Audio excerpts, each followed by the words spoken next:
primary repression, because that's really the driver of all suffering. You know, the suffering that shows up as chronic tension and pain and triggers and shadows and depression and anxiety, all that stuff. Okay, so I've been trying to explore what my primary repression might be. And I hear Scott say kind of these blanket statements like, repression doesn't come up. You don't even know that it's there, which is what inquiry is supposed to help with, right? And also kind of these blanket statements like, it's not gonna come up on its own, right? And so I've been, and okay, I guess I think I understand. I'm making an assumption that it's all on a spectrum, right? It's not like this black and white. If you're repressed, you don't feel that primary repression emotion ever. I'm sure it's not that black and white. There's a spectrum of experience and expression. But like, for instance, there were two situations I found myself in this past week, on the anger side and on the fear sadness side, where one of the interactions I had with someone, they were, it doesn't even matter. Anger came up in me as I was interacting with this person. I noticed it. I felt confident and calm enough to redirect the conversation, to ask for what I wanted, redirect the conversation into an area that didn't cross my boundary. So like, part of me is going, okay, well, I must not be an anger repressor.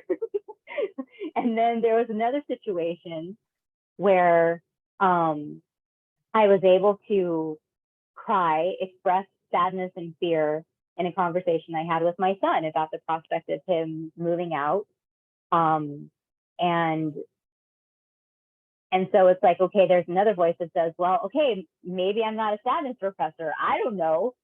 But then the other thing that came up for me was, maybe it's not about, you know, a repressed emotion having zero experience or zero expression, or maybe it just gets repressed or expressed in certain situations easier than in other situations.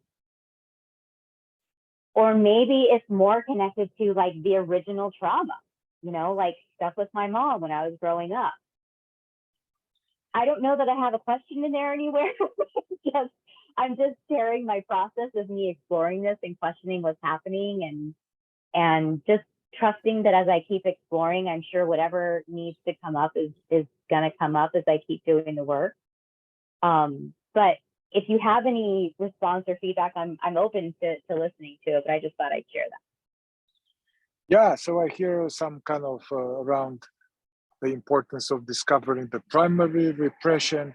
What is primary repression? Is it a feeling? Is it a set of behavior or a feeling? And so if it is all repressed, then how do you discover it?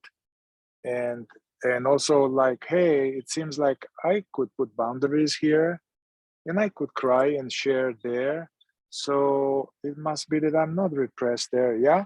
So this is what we are talking about. You know, I guess I'll just throw some just principles that I found to be true from Scott's work, and I discovered them in myself as well as working with others. Let me touch on answering these questions.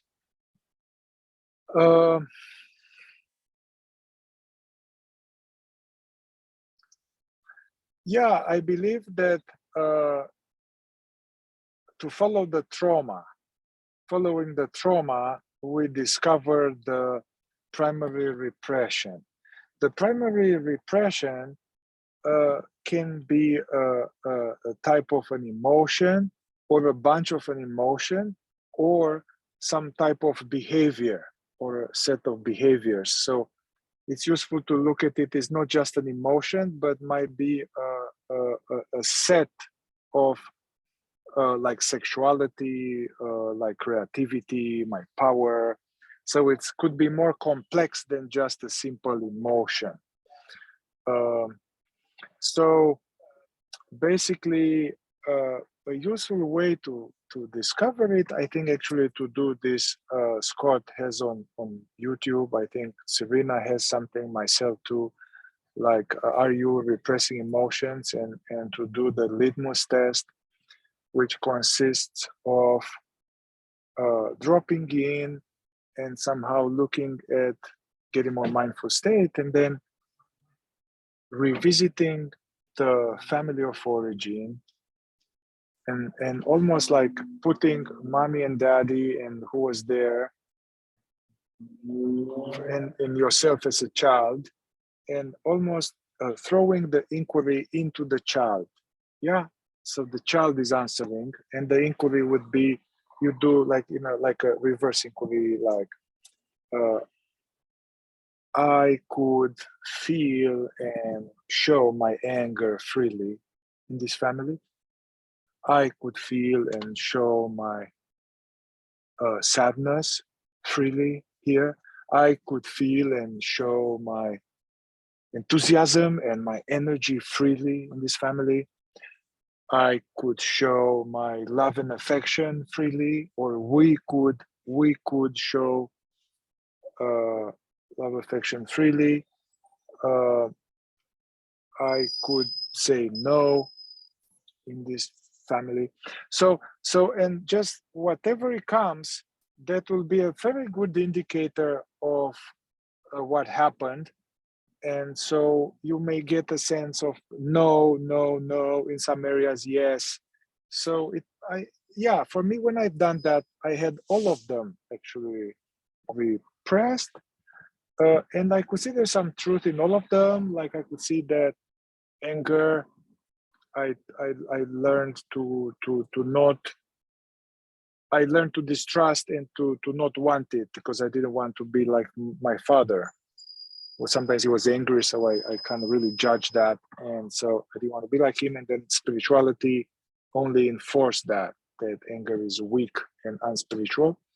Sadness, I had programs that we don't feel, suppress, grief. So I already had grief and loss, and so there will be a little sadness, but like it doesn't mean that I never felt it.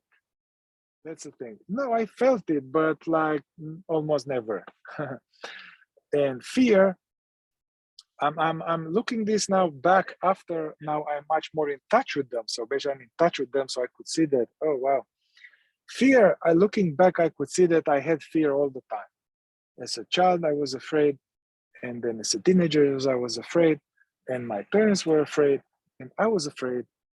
And I was not aware of it. And whenever I was on a spiritual path, whenever I had any little anxiety, I would use some type of awareness practice to get rid of it.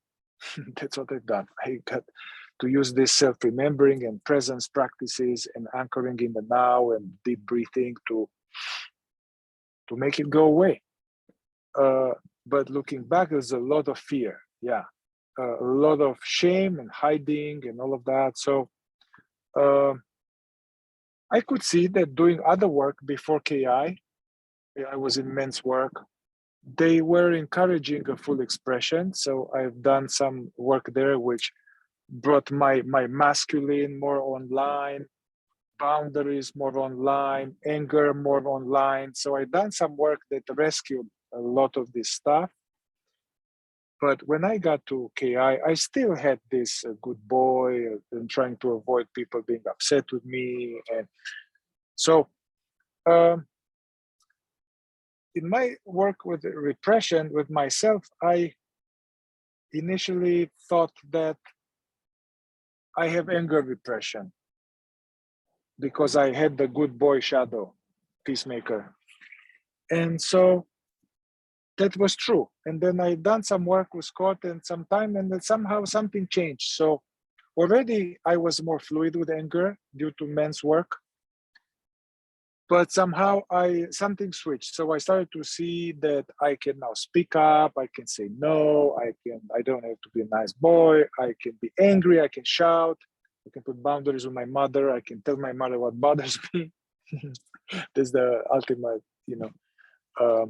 and your girlfriend. So I could, there's more work there, but somehow I feel pretty content with it. Then I realized, oh, wow, there's all this fear in the belly. So I would follow the somatic. You need to follow the body. And with this repression work, so whenever you feel tension or somewhere, there's some repression. So I had a phase that I realized I had a lot of fear and hiding and shame, guilt, shame was in the belly. And so, then I realized that actually I had sadness, grief, repression. And then I realized that my biggest hurtful events were loss. And then I don't have any memory of it, no memory at all, nothing. And then whenever somebody died in my life, I went to I didn't feel anything. So anyway, it took me a long time to realize that although I could feel sad a little bit here and there with movies. Yeah, movies touched me. I felt sad in the movie, and I liked doom metal. I liked doom metal when I was a teenager. It's weird. What doom metal is about loss and all that. Anyway, I realized it was very to come a little bit and was pushed down. So I did psychedelic work and many years of stuff and with KI, and life provided breakup and heartbreak. So I could see that actually there was a lot of grief and loss, repression, and actually I had to cry a lot. I was very surprised, and to wail. This phase just ended maybe like a month ago, but I had like wailing and crying a lot. I was surprised. It was scary. So I went through various phases, and now I'm more in touch with fear. This fear, and so you can go through the litmus test, and you can see what you had. But definitely, if you can find yourself, you can say no, and you can speak up and put boundaries. It means that you can have some anger online. That's good. And if you can cry and you can share your heart with somebody, it means that you have a sadness online. Yeah. So, whatever you're doing, keep doing it. I see sometimes repression. I see sometimes like men, they have repression of femininity or repression of masculinity. Let's say if the father was an asshole, or aggressive or nasty, the man is a wonderful man, but has anger repression or is repressing his power, not to be like the dad. So there are things like that. There's repression of sexuality, of pleasure. Oh, I discovered that for me now that's the most juicy area, the love repression. That's what I realized, that even when I did the litmus test in my family of origin, there was love repression and affection repression, and all the time, even as a young lover, I was like 18 and I couldn't say I love you, was blocked. And anyway, so by having one, you have all. That's all. Yeah, that's what I want to say here. This emotional body is like a beast. So they are not so separate. So if I repress sadness and loss, then I close my heart and I don't let love in. I don't love. It's not safe to love. I am holding back my love. That's what I realized lately, that underneath grief and sadness and all of this emotional stuff and all the trying to control myself and to hide and to look good, I guess this creates the proverbial armor that they talk in men's work or something. So then I don't feel anything. Yeah, I remember. I just feel fine. I'm fine, and I'm okay. I'm stable. How are you? I'm stable. Yeah, okay. But I don't feel anything, so I definitely don't feel love. Don't feel love, and like woman loves me. She's awesome to me, and it's like whatever, doesn't touch me. So there's the proverbial armor. So basically, I realized that I held back my love, and I'm really displeased with the quality of my loving. My loving was selfish. I think that the love, the true love, when I say I love you, is to be that the other person should feel better with your love. You know, if their life is enhanced. I want, when I say to my partner or someone, I love you, I would like that this makes them feel better. Anyway, so there's this area of love repression, holding back one's love. Yeah, it's a big area.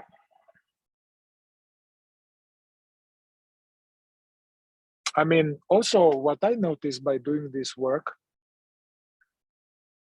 that I started more creativity. I think that inadvertently, if we repress our basic emotions, then our creativity is like a bubbling of ourselves. So we are going to repress our creativity. So I think the creativity will unleash as to do repression work.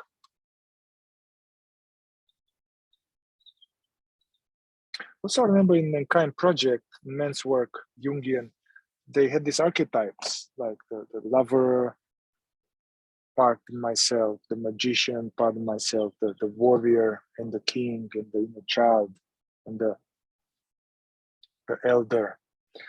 And I remember that they wanted, I was on this path to become to become certified in the path of Mankind Project. And so they wanted the leaders to have a range, which I appreciate that. They wanted the leaders, the men, to have a range, meaning that they can be angry, they can yell at the group, they can call people on their shit, and they can drop into sadness and sharing vulnerably and allowing soul crushing grief and share it with them and cry. And then they wanted you to hold your shit together and feel a little later because now you have to do some stuff that's important. And then one can be generous, compassionate, loving. And so they wanted these men, they said they were certified, not so much based on, anyway, they were certified, it seems like they were certified based on their quality of having range, which looking back now, I appreciate that one needs to be a little unrepressed in your heart, mind power. So I give some respects to Mankind Project work. Seems to have worked, helped a little bit with repression. We wanted to get men into their feeling and into their anger, into their sadness. Yeah, it was good work.